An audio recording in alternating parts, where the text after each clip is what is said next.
जिंदगी का सफर सुहाना हो, इसके लिए सावधान रहना जरूरी है। रोजमर्रा की आपाधापी में कुछ देर बैठकर सोचना समझना भी जरूरी है कि आपके आसपास क्या हो रहा है और जो कुछ हो रहा है उससे हमारी जिंदगी, हमारा परिवार कैसे प्रभावित हो सकता है। इसलिए हॉर्न बजाकर बाखबर करने वाली खबर जरूरी होती है। और आज की ये खबर प्रोफेशनल लाइफ के चक्कर में पर्सनल लाइफ खराब होने से जुड़ी हुई है।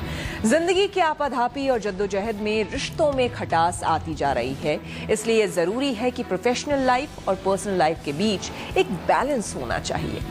हुआ यूं कि एक शख्स अपने प्रमोशन के लिए 14 घंटे कड़ी मेहनत करता है, लेकिन जब उसे प्रमोशन मिलता है तो उसकी पत्नी उससे तलाक मांग लेती है क्योंकि वो अपनी फैमिली को समय ही नहीं दे पाता था। ऐसे में जरूरी है कि प्रमोशन और बिग सैलरी के लालच में दरक रहे निजी रिश्तों को लेकर सतर्क हो जाएं और दूसरों को भी सावधान करने के लिए हॉर्न बजाएं।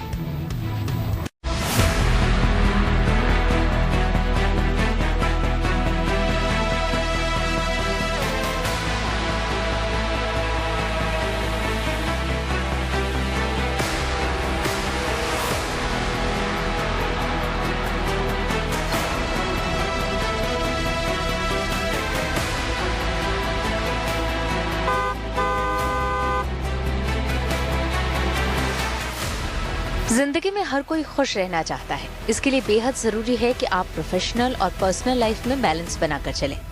लेकिन कभी कभी हम प्रोफेशनल लाइफ में इतना मशगूल हो जाते हैं कि खुद और परिवार के लिए समय निकालना भूल जाते हैं। शायद इसी ख्याल को लेकर stand up comedian Zakir Khan ने अपने स्पेशल शो तथास्तु में एक बेहद ही दिल छू लेने वाली बात कही थी, जो कहीं न कहीं इस मामले में भी अप्लाई होती है। उन्होंने कहा था, professional goals are temporary. They can be attempted tomorrow. They are not very important. The challenge is the most irrelevant beat of my life. मैंने अधूरा किया, उससे कुछ नहीं होगा। पूरा कर लेता तो भी जिन्होंने किया उनका क्या हुआ है खास? नहीं करता तो भी ऐसे ही चलता। मतलब जो आपके व्यावसायिक हित हैं वो अस्थायी हैं और उन्हें बाद में भी पूरा किया जा सकता है, लेकिन उस मोमेंट में जो आपका पर्सनल नुकसान हो जाता है वो परमानेंट यानी स्थायी होता है।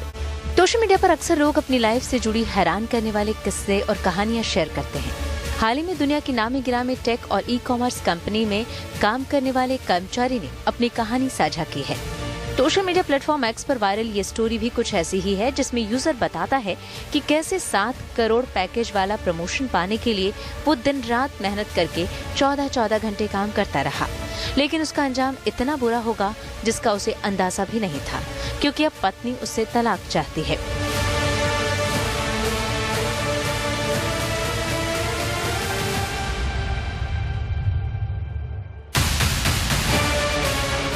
ब्लाइंड नाम की वेबसाइट पर शख्स ने अपना असली नाम बताए बिना एक पोस्ट लिखा है और जब एक एक्स यूजर ने इस पोस्ट को शेयर किया तो ये वायरल हो गया।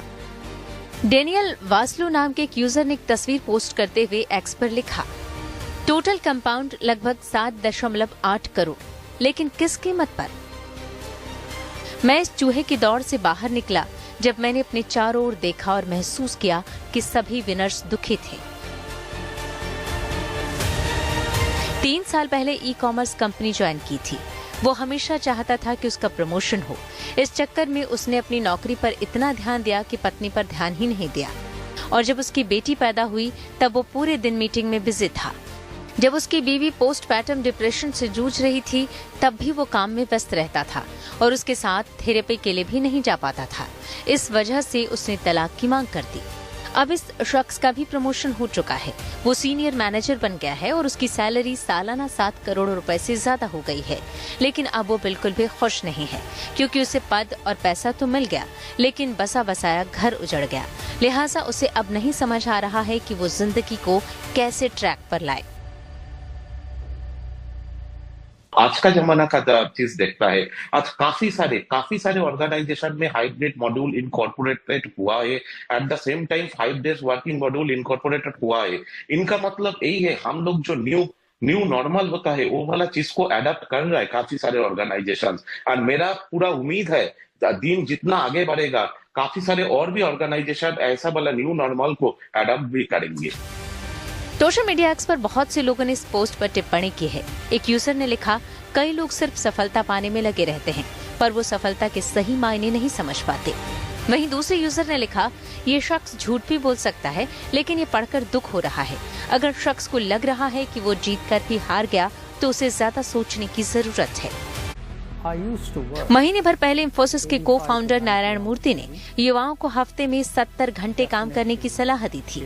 उन्होंने कहा था कि युवाओं को ये समझना होगा कि हमें कड़ी मेहनत करनी होगी और भारत को नंबर 1 बनाने की दिशा में काम करना होगा। उन्होंने कहा कि हमें अपनी आकांक्षाएं ऊपर रखनी होगी, क्योंकि 80 करोड़ भारतीयों को मुफ्त राशन मिलता है। इसका मतलब है कि 80 करोड़ भारतीय गरीबी में हैं। अगर हम कड़ी मेहनत करने की स्थिति में नहीं हैं, तो कौन कड़ी मेहनत करेगा।